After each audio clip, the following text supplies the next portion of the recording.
Hello everyone, in this video we are going to control multiple LEDs using Python and Arduino. Python sends commands and Arduino controls the LEDs. First we need Arduino board, multiple LEDs, resistors, wires. Each LED is connected to a digital pin on Arduino, for example LED on pin 8, LED on pin 9, LED on pin 10. All negative pins go to GND.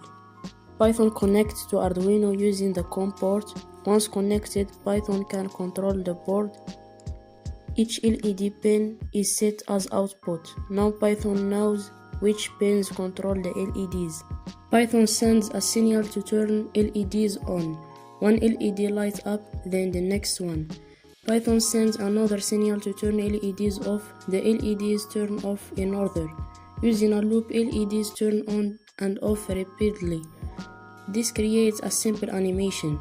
You can control many LEDs with little code. You can change speed, order, and behavior easily. Python controls multiple LEDs smoothly. Arduino follows Python commands instantly.